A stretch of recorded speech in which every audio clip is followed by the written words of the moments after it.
If you want to live like the 1%, you have to stop thinking like the 99%.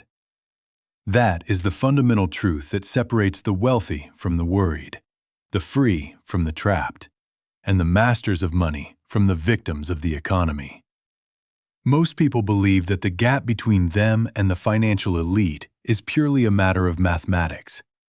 They think it is about a missing zero on their paycheck, a lucky break in the stock market, or an inheritance they never received. They are wrong. The gap is not in the bank account. The gap is in the mind. The 1% do not just have more money. They have a completely different operating system for how they view, treat, and deploy every single dollar that enters their life. Most people do not have a money problem.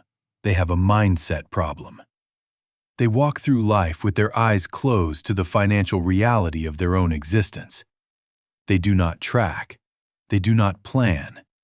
They do not ask the hard questions because they are afraid of the answers. And because of this avoidance, they stay stuck. They remain stressed, reactive, and perpetually behind, always waiting for the next paycheck to rescue them from the decisions of the previous month. This is a cycle of survival, not a life of growth. But the 1% do something different. They treat money with a profound sense of respect. They know where every dollar goes, not because they are obsessive, but because they are responsible. They make smart moves every single day, not just when the crisis hits. They build their roof while the sun is shining, so they don't have to panic when the storm eventually comes. This audiobook is not about a get-rich-quick scheme. It is not about earning millions overnight through some magic trick. It is about something far more valuable and far more sustainable. It is about learning how to think, act, and move like the people who stay ahead. It is about becoming calm, focused, and prepared in a world that thrives on chaos and distraction. If you are tired of living paycheck to paycheck, tired of the knot of anxiety in your stomach every time a bill arrives, and tired of pretending that everything is okay when you know it isn't, this is your wake-up call. Over the next several chapters, we are going to dismantle the habits that have kept you poor and rebuild the systems that will make you wealthy. We will learn to manage money clearly, strategically, and confidently. No hype, just results. Let's begin. Chapter 1. Clean up your financial mess before it ruins you. You have to clean up your financial mess before it ruins you. That is the first, most brutal truth about money that the majority of people spend their entire lives avoiding. They avoid it because it is uncomfortable. They avoid it because facing reality takes a level of courage that they have not yet cultivated. It is easier to look away. It is easier to leave the bank app unopened on your phone. It is easier to throw the credit card statement in the drawer and promise yourself you will look at it later. But later is a dangerous place. Later is where debt compounds. Later is where options disappear. Later is where dreams go to die. Here is the reality you must face. If you do not take charge of your money, it will eventually take charge of you. And when money takes charge, it is a cruel master. It will not be kind to you. It will not care about your dreams, your family, your stress levels, or your health. It will simply collapse everything you are trying to build. If you are serious about joining the 1%, not just in net worth, but in peace of mind, this is where you start. You do not start by chasing a higher salary. You do not start by looking for the next hot stock tip. You start by fixing what is already broken in your foundation. The process begins with a radical audit of your life. You must sit down in a quiet room with no distractions and look at every single piece of the mess. You need to know exactly how much debt you have, down to the penny. You need to know which bills are unpaid, which subscriptions are bleeding you dry, and how often you are spending money without even thinking about it. You have to write it all down.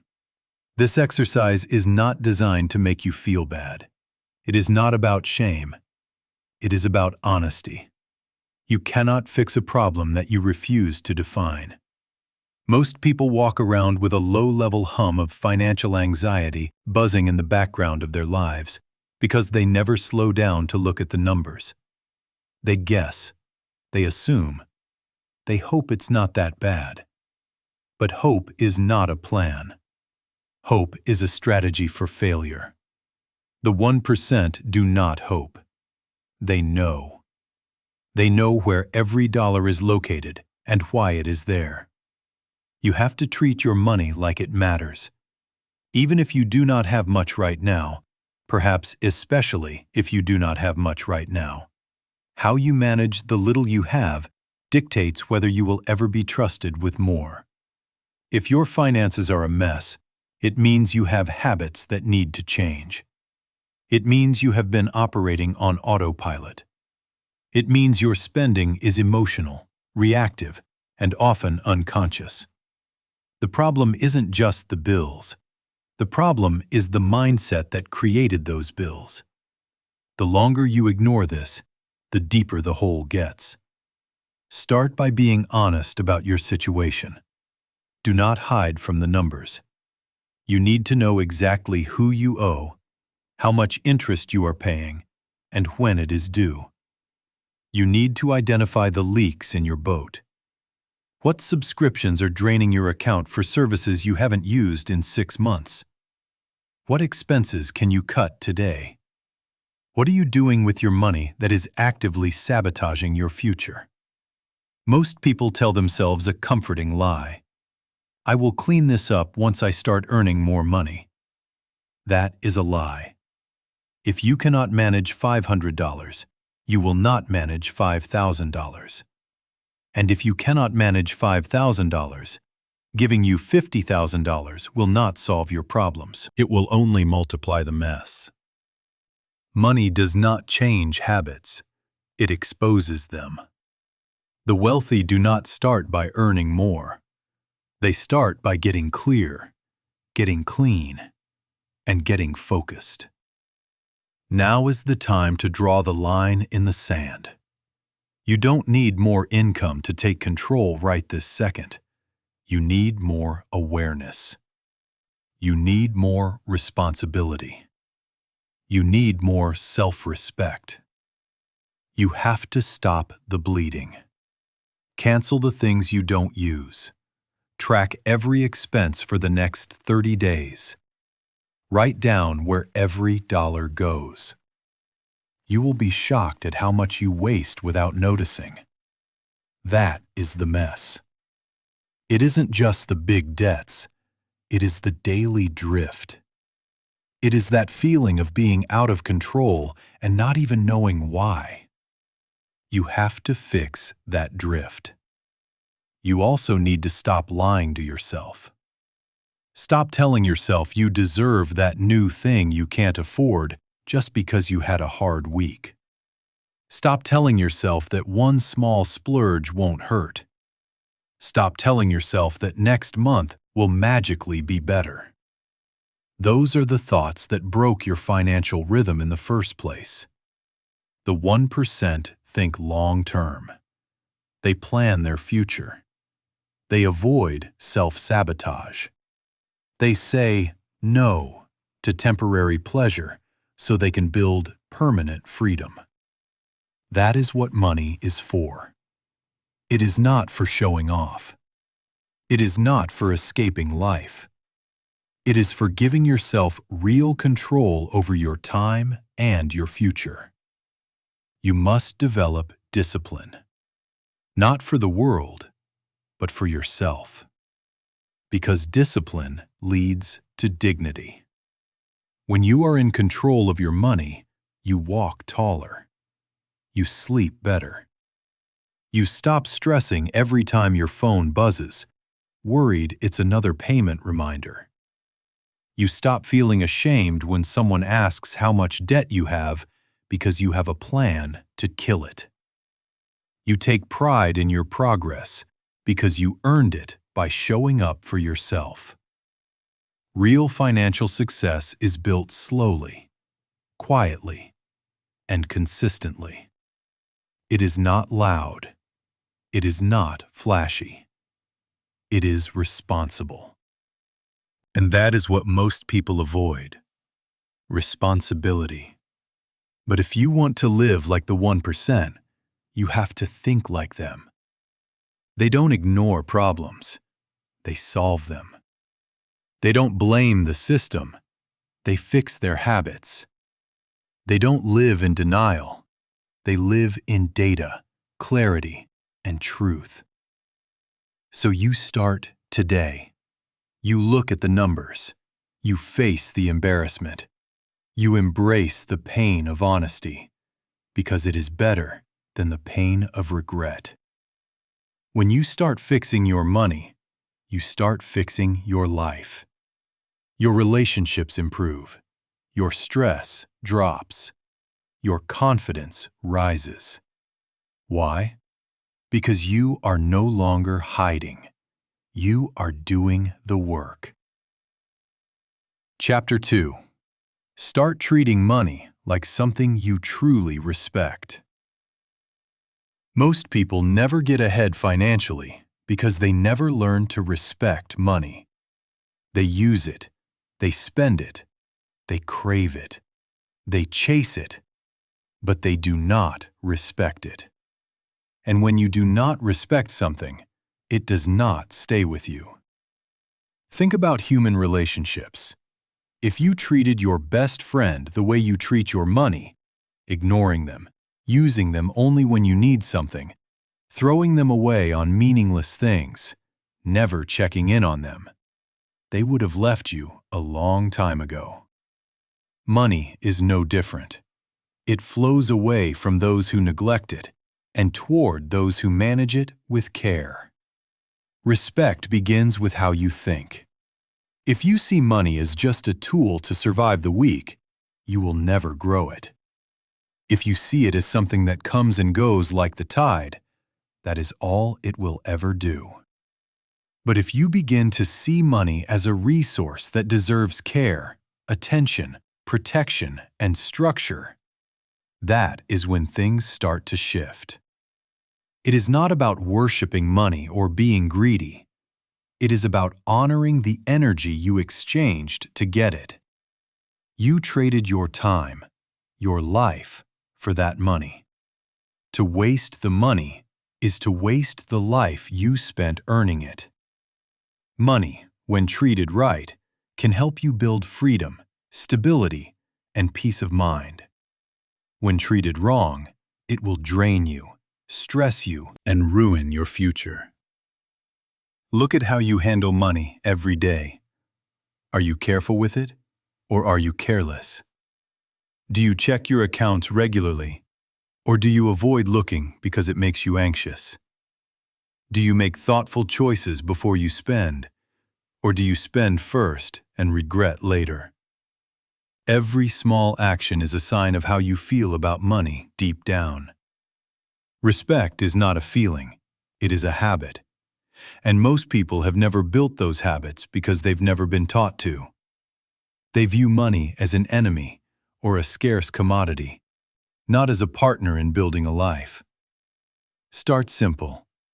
When you get paid, do not rush to spend. Stop and think. Ask yourself, what is the smartest thing I can do with this? Not the easiest, not the most fun, the smartest. Respecting money means you pause. It means you plan. It means you look at your future and ask, how can I use this money to make life better later, not just easier now? That is a question most people never ask, but the 1% ask it every single time money touches their hands. The way you talk about money also matters. Language shapes reality. If you keep saying, I'm broke, or I'm just not good with money, or money burns a hole in my pocket, that becomes your identity. And what you believe, you repeat. The 1% do not speak like victims. They speak with intention. They say, I am learning to handle money well. I am building a better financial future. I make smart choices with what I have. That kind of language creates action, and action creates results. It is not magic. It is maturity. Respect also means you stop playing games with your money. No more gambling on risky bets you don't understand. No more impulsive purchases at 2 a.m. No more using money to escape emotions. People often use money to feel better. They shop when they are stressed. They buy things to impress people they don't even like. They spend just to feel something. That is not respect. That is emotional abuse of your resources. It is one of the fastest ways to stay broke. The 1% do not use money to fix their emotions. They use money to build their options. They don't buy what feels good. They buy what moves them forward. You also show respect for money by where you put it. If your money has no home, it disappears. Money needs purpose. It needs structure. It needs direction. You cannot just keep it all in one checking account and hope you will make the right choices. That is like pouring water into your hands and trying not to spill it. Eventually, it all leaks out. You need systems. You need one account for bills, one for savings, one for investing, one for fun. Give every dollar a job. That is what the 1% do. That is how they stay in control. They do not just earn well, they organize well. Think about how much effort you put into earning money. The long hours, the pressure, the commute, the office politics, the physical labor. If you work so hard to earn it, why wouldn't you be just as careful with how you use it? That is where respect comes in. You start treating every dollar like it matters, because it does. You worked for it. You exchanged your time, your energy, your focus to get it. So, it deserves more than to be wasted on random stuff that adds no value to your life. Start asking yourself better questions. Before every purchase, ask, do I need this? Does this help me reach my goals? Is this worth the work it took to earn? Would the future version of me be proud of this choice? These aren't difficult questions, but they are powerful. They slow you down. They help you think. And thinking is the beginning of all change. People who respect money think first, spend second. People who disrespect money spend first and regret later. Which side do you want to be on? It is also important to protect your money. If you leave your bank account wide open to every subscription, every impulse, every emotion, do not be surprised when it disappears. You must guard it. Check your accounts weekly. Look at your spending. Look for patterns. What are you wasting money on? What can you cut? What should you change? This is how you stay in control. You do not wait for the damage. You look ahead and prevent it. And do not confuse respect with fear. Fear makes you hide. Respect makes you plan. Fear avoids. Respect engages. You are not supposed to be afraid of money. You are supposed to understand it, learn it, work with it. Get curious, ask questions, read books, watch how the best do it. Follow the habits of those who have built real wealth. They are not lucky, they are consistent. And consistency starts with respect. You also show respect by being grateful. When you get paid, feel thankful, not just for the amount, but for the chance to grow, to build, to improve. Gratitude changes how you handle money. You stop taking it for granted. you start taking it seriously. Chapter 3. Make your income grow without working more hours. You do not get ahead in life just by working longer hours. If hard work were the sole predictor of wealth, the construction workers, the nurses, and the wait staff of the world would be the billionaires. You get ahead by working smarter, thinking differently, and building systems that grow without your constant effort. The 1% understand this early in their journey. They know that time is limited. Everyone only has 24 hours, but ideas and systems are infinite. They know that income tied directly to hours is a trap. If you have to be present to get paid, your earning potential is capped by your exhaustion. To multiply your income, you need to disconnect your money from your physical presence. That means learning how to earn even when you are not working. The first shift you must make is this. Stop thinking that working more is the only way to earn more. That is the mindset most people carry from the industrial age. They say, if I want more money, I need to pick up an extra shift. But that belief keeps you locked in a cycle. No matter how many shifts you pick up, you will eventually need to sleep. The 1% do not accept that limit. They look for leverage. They look for results that come from systems, not sweat. Start looking at your skills through a different lens. What can you do that brings value to others? What have you learned over the years that someone else would gladly pay to understand faster? Your experience, your lessons, your talents. These are your income builders. Most people overlook them because they think only big, flashy tech ideas create wealth. But the truth is, everyday skills turned into products, services, or scalable offerings can grow income beyond anything you do at a 9-to-5 job. Think about it this way. If you can solve a problem for someone once and they pay you for it, that is a job. But if you can turn that solution into something that works again and again without your time attached to each transaction, like a digital template, a recorded course, or a product, you have just built leverage. You need to become a creator of income, not just an earner of income. Earning means showing up and getting paid. Creating means building something that keeps working after you walk away. That is the difference between those who stay stuck and those who rise. You don't have to be a genius, you just need to be intentional. What do people ask your help with? What problems do you solve easily that others struggle with? What could you build once that others would pay to access regularly? This is about scaling your value, not your time. You can also grow your income by using money the right way.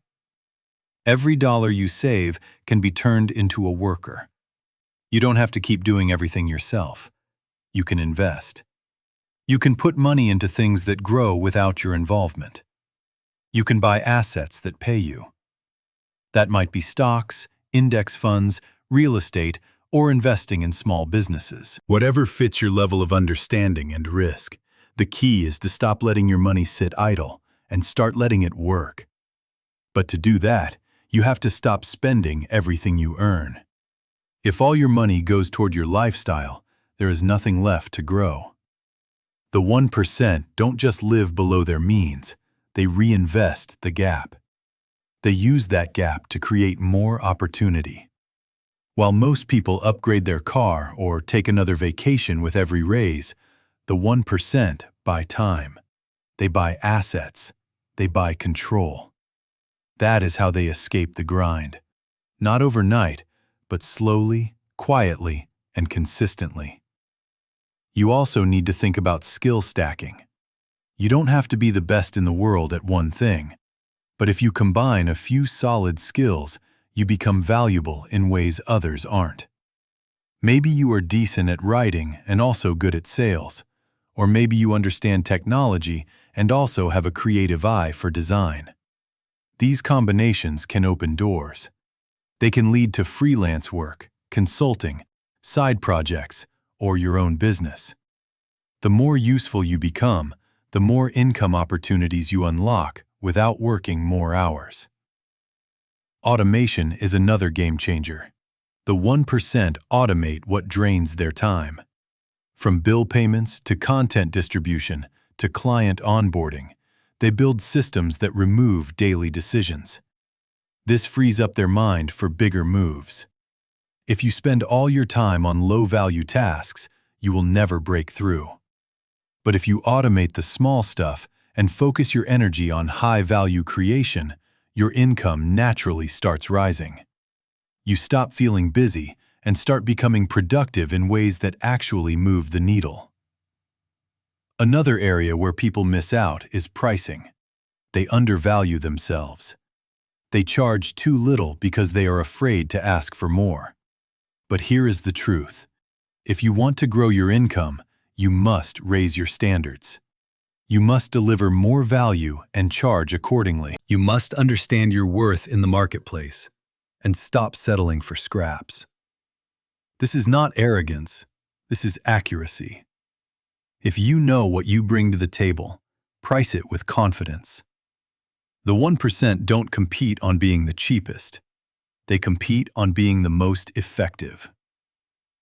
You also need to surround yourself with people who think bigger.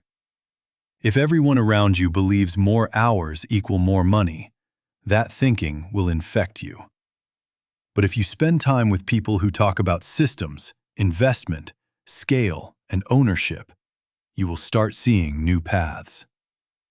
Your environment either limits or expands you. Choose it wisely. Join groups, read books, follow people who have done what you want to do. Their mindset will challenge yours, and that is a good thing. Chapter 4. Break your habit of spending to feel better.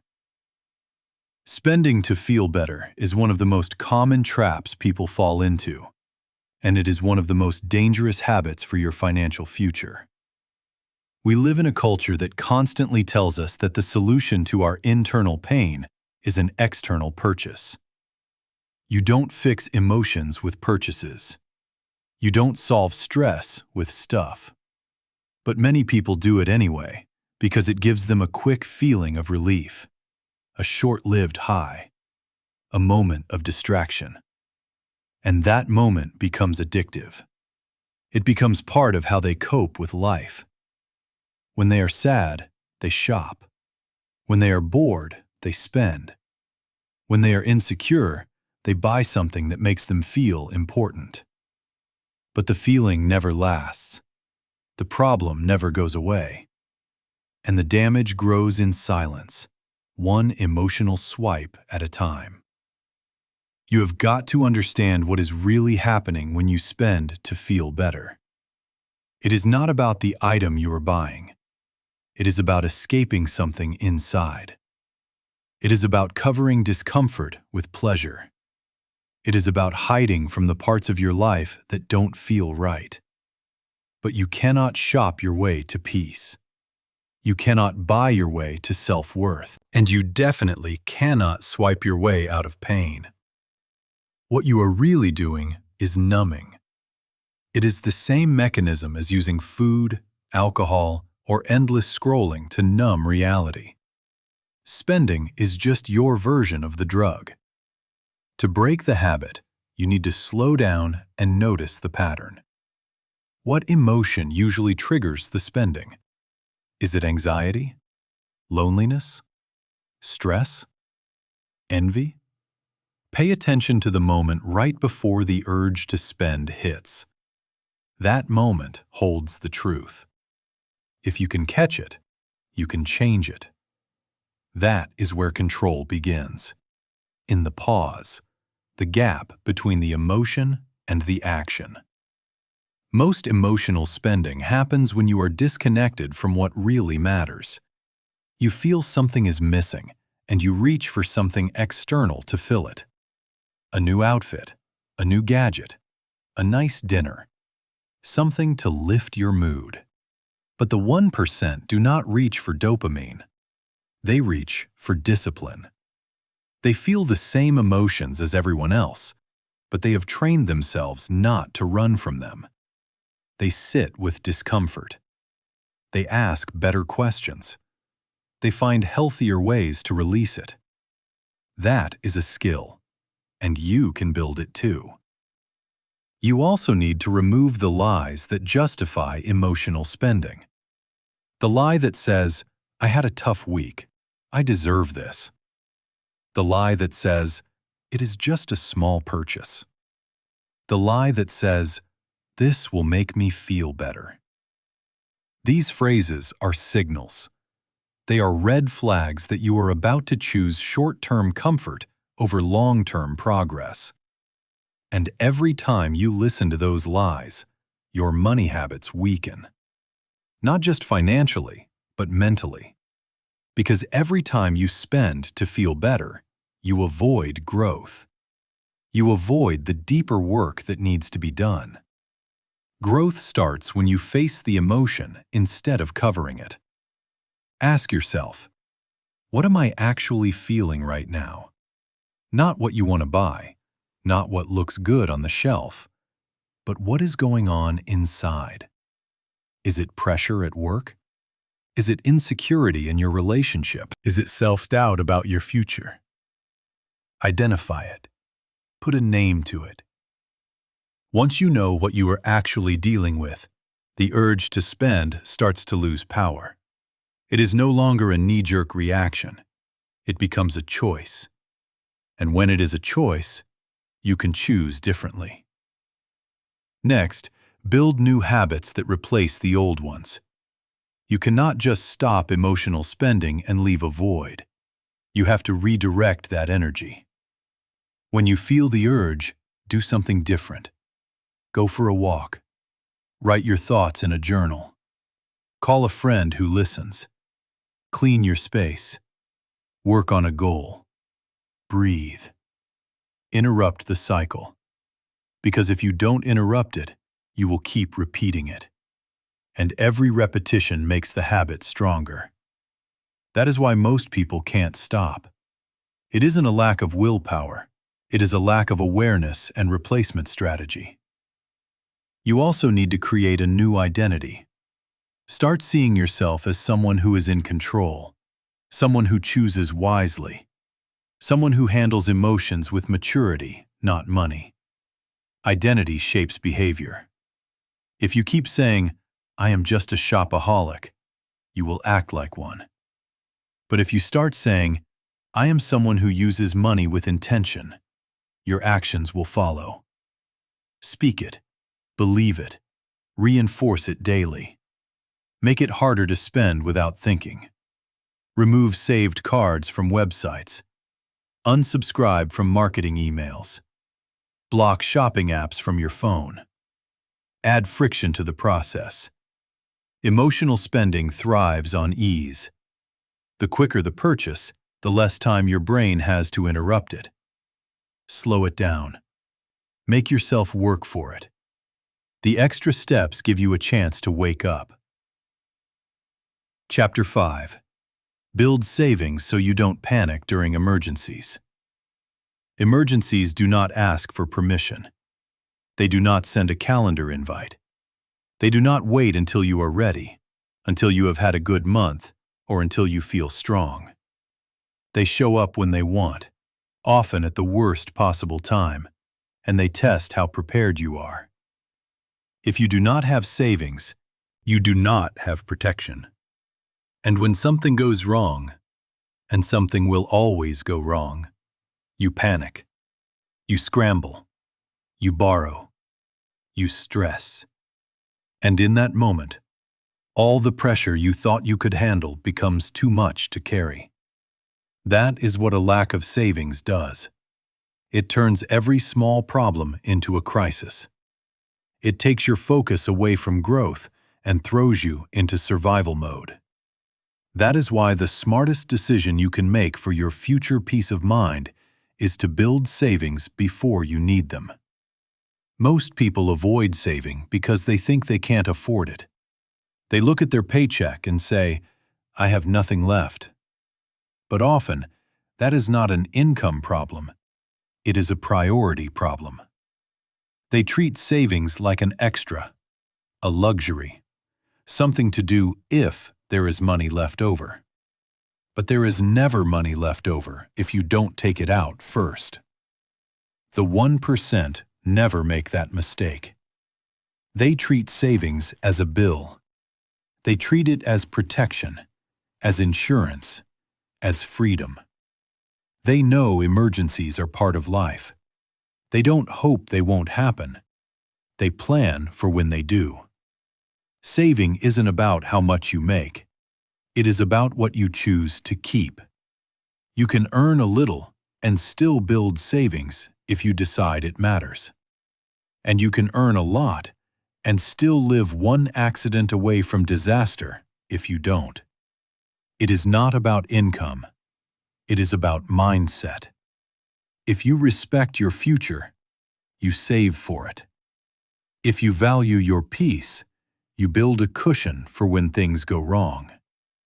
That isn't negative thinking. That is wisdom. That is looking at the world as it is, not as you wish it to be. Start with a goal. Don't make it complicated. Just decide you will set aside a small percentage of whatever you earn.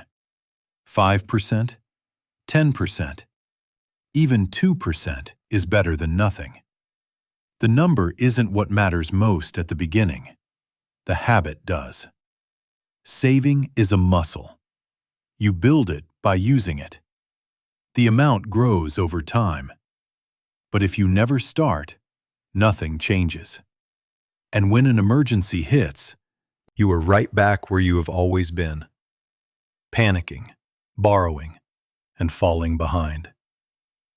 Open a separate account for savings. Not one you use every day. Not one that is linked to your debit card. Give it distance. Give it purpose. Call it your calm fund if you want, because that is what it gives you. Calm when everyone else is in chaos. Every time you add to it, remind yourself that you are building strength. You are creating security. You are choosing responsibility over regret. That feeling will carry you through the moments when you are tempted to skip saving for the month. It will remind you of who you are becoming. Cut out the belief that saving is only for rich people. That is false. Rich people became rich because they made smart decisions when they weren't yet rich. They saved when it was hard. They saved when others laughed. They saved when it didn't feel exciting. And because of that, they now have room to breathe. You can do the same. But it starts with changing how you see yourself. If you see yourself as someone who always struggles, you will act that way. But if you decide you are someone who takes charge of your money and plans for the future, your actions begin to reflect that. Break the habit of using every dollar you earn. That habit keeps people broke. No matter how much comes in, it goes right back out. That is not freedom. That is a cycle. You work, you spend, you start over. But savings breaks that cycle. It gives you space. It gives you options. It gives you control. And control is something most people don't realize they have given up until it is too late. Don't think you need to build a huge savings account in one shot. That is not how it works. You build it slowly. You treat it like a commitment, like something sacred. You add to it regularly, even if it is small. Over time, those small deposits become something strong, something reliable, something you can lean on. Chapter 6. Stop buying things just to impress other people. Buying things just to impress other people is one of the fastest ways to stay broke, unhappy, and stuck in a life that doesn't reflect who you really are. It is a trap designed by society and fueled by insecurity. You spend money you can't afford on things you don't truly want to get approval from people who aren't even paying attention. It is exhausting. It is empty. And worst of all, it keeps you from building anything real. It distracts you from what matters. Because the more you chase an image, the more you lose control. Your decisions become about appearances instead of values. And when that happens, your financial life becomes a show, not a strategy. You do not need to prove anything to anyone. Not with your car, not with your clothes, not with your phone. Not with how big your house is or where you vacation. None of that brings lasting respect. People might notice for a moment, they might double tap a photo, but they move on quickly. And when they do, you are left holding the bill, the payment, the stress, the regret. All for a moment of attention that didn't build you up. It broke you down. This habit is rooted in insecurity. When you are not confident in who you are, you try to buy confidence. You try to create it through what people see. You say, "Look at my life," hoping they will admire it. But deep down, you know it is a performance. That is why it never feels good for long. That is why the high doesn't last. Because approval that is based on stuff is shallow. It fades quickly, and you are stuck needing the next thing, and the next, and the next. It becomes a cycle not of growth, but of validation seeking. You have to ask yourself who you are really trying to impress. Is it strangers online? Is it friends who are doing the same thing? Is it family members who once doubted you? Most of the time, the people you are trying to impress aren't thinking about you at all. They are too busy worrying about their own lives, their own debts, their own insecurities. That is the truth. Most people are not watching your every move.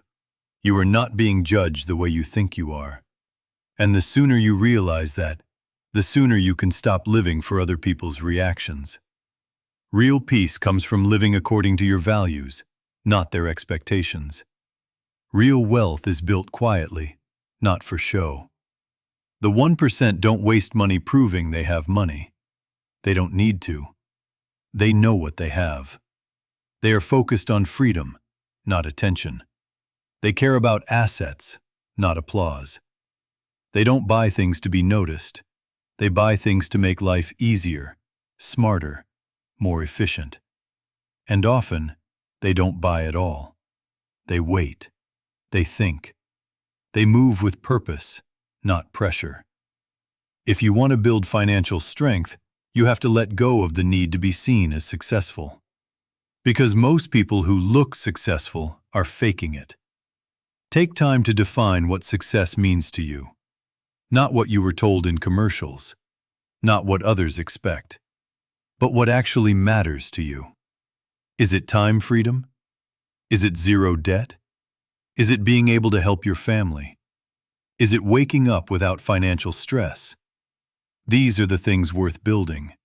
These are the wins that matter. When you know what matters, you stop wasting money chasing things that don't. Challenge yourself to go a month without buying anything just to impress someone. Notice the difference in how you feel. Notice how much money you keep. Notice how much pressure lifts when you are not trying to perform for others. Chapter 7.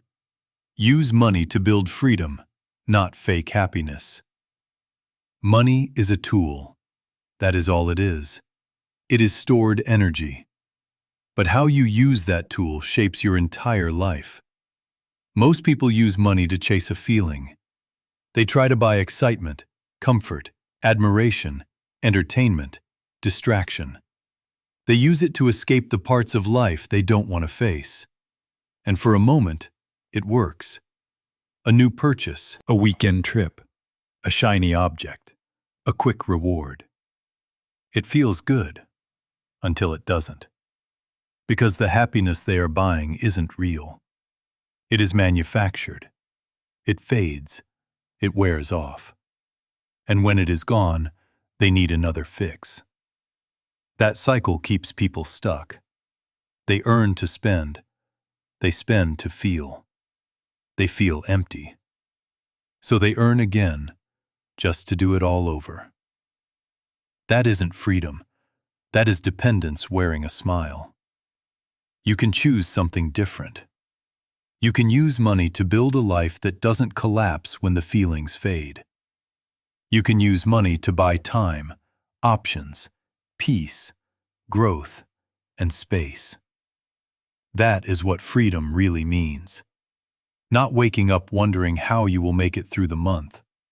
Not choosing jobs out of desperation. Not saying yes when you want to say no. Freedom means control. It means your life belongs to you. It means money serves you, not the other way around. To build freedom, you have to stop trading your future for a feeling. Every time you spend to feel better, you lose a bit of power. Every time you buy something to look good instead of live well, you trade something permanent for something temporary. And every time you chase happiness through things, you avoid the work that actually leads to a meaningful life. Real happiness is built, not bought. It comes from knowing you are doing what matters, from becoming someone you respect, from living in alignment with your values, not just your desires. The people who build lasting success aren't chasing dopamine. They are designing their lives. They are thinking ahead. They are making sacrifices that create space, not stress. They are not focused on today's thrill. They are focused on tomorrow's peace. They ask different questions. Will this help me grow? Will this bring me closer to my goals? Will this decision serve me a year from now? That is how they use money thoughtfully, purposefully. And because of that, they build freedom while others are still chasing feelings. You don't need to be rich to start doing this. You just need to shift your priorities. Chapter 8. Know exactly how much you owe right now. If you do not know how much you owe, then you are not really in control of your money. You might feel like you are managing things. You might feel like you are getting by. But if the total number isn't clear, you are operating in the dark. And that darkness keeps you stuck. It creates stress in the background of your life. Even when you are pretending things are fine, it shows up in your decisions, your mood, your sleep. You might not notice it every day, but it is there. Hiding from the truth doesn't protect you. It just delays the pain. That is why the first real step to financial freedom is facing the full picture. Knowing how much you owe is not about judgment. It is about clarity. Clarity gives you the power to make a plan, to take steps forward, to stop living in fear of a number you haven't faced yet. Too many people are afraid to look at their debt because they think it will overwhelm them. But avoiding it doesn't make it smaller. It only gives it more power over your life. The longer you avoid it, the more control it takes. And the only way to take back that control is to get honest, completely, fully, unapologetically honest. You start by writing it all down. Every single debt. Credit cards, student loans, personal loans, medical bills, car payments, anything with a balance. Don't round it. Don't guess. Log into the accounts. Get the real numbers. Write them down next to the interest rate, the minimum payment, and the due date. Don't skip a single one. The goal is total awareness. Not partial, not vague, full awareness. Because until you know exactly what you owe, you can't build a real plan. You are just guessing, and guessing keeps you stuck. It might feel uncomfortable. That is normal. It might be more than you thought. That is okay. What matters is that now you know. Once you have the full picture, you can start organizing it. Sort the debts by size, or by interest rate, or by which ones are causing the most pressure. Choose the method that fits your situation. The goal isn't to fix everything overnight. The goal is to take one step at a time from a place of clarity, not confusion. When you are clear, your decisions get better. You stop wasting money. You stop forgetting due dates. You stop reacting. You start planning. Most people underestimate how much stress their debt is causing. They think it is manageable because they are making minimum payments. But carrying debt you don't fully understand creates mental noise. It makes you second-guess yourself. It makes you delay goals. Chapter 9. Get serious about learning what rich people do. If you want to change your financial future, you have to stop guessing and start learning what rich people actually do.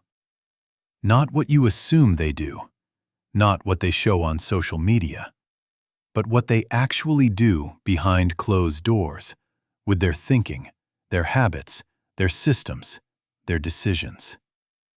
That knowledge is available. But most people never take it seriously. They treat wealth like a mystery or a dream. They think rich people are lucky or born into it or just different. So they never study it. They never observe it. They never copy it. They keep living the same way, hoping one day things will change. But things don't change just because you want them to. They change when you start doing what works. And the people who win financially are doing things you are not doing yet. Getting serious about learning how rich people operate means treating wealth like a skill, not an accident. It means dropping the excuses. You can't keep saying money is evil or rich people are selfish. Those beliefs keep you broke. They keep you stuck in a mindset that pushes wealth away instead of attracting it. Rich people are not better than you. They are just more educated about money. They have made different choices. They have paid attention longer. They have built patterns that produce results. Look at how they spend their time. Rich people value learning. They read. They study markets. They research trends. They take courses. They hire coaches. They ask questions. They don't assume they know everything. They invest in knowing more. They surround themselves with people who know more. They treat knowledge like capital, because it is. What you know affects every decision you make, every investment, every risk, every dollar spent. And when you know better, you do better. Start paying attention to what rich people read, what they talk about, what they track. They don't just watch entertainment all day. They don't scroll through distractions for hours. They focus on growth. They focus on data. They learn how business works, how money moves, how wealth is built and protected. They take that seriously because they know information compounds just like money does. The more you learn, the sharper you become. And sharp minds make sharp decisions. Chapter 10. Act rich by making smart money moves daily. You do not have to be rich to start acting like someone who is. In fact, most people who become rich did so because they built the habit of making smart money moves every single day long before they had wealth. Acting rich isn't about faking success. It is not about showing off, spending big, or pretending you have more than you do. It is about thinking wisely, deciding with clarity, and treating your financial future like something that matters every day. It is about practicing the behaviors that lead to real wealth, not just waiting until you have more money to start doing things differently. Every day, you are making choices with your money. Some of those choices bring you closer to freedom, and some pull you further away. The small decisions count. The coffee you buy out of habit. The subscription you forgot to cancel. The impulse purchase you justify as a reward. It all adds up. And if you keep telling yourself that small things don't matter, you will keep living with small progress. But when you start treating every dollar like it is important, you shift into a new level of discipline. That is what acting rich really means. It is not loud. It is not flashy. It is calculated. It is intentional. People often think they will change once they have more money. They say they will get organized when their income grows.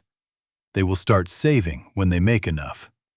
They will invest when things settle down. But if you are not making smart moves now, you won't magically start when you have more. Habits build wealth, not wishes. And habits are built in the present. If you waste money today, you will likely waste more tomorrow. But if you are focused, responsible, and intentional now, that mindset will scale with your income. Smart money moves are simple but powerful. Paying yourself first instead of spending first. Tracking where your money goes. Living below your means without complaining. Choosing to save even when it is inconvenient. Saying no to what doesn't serve your goals. These aren't glamorous moves. They don't get applause. But they build something stronger than approval.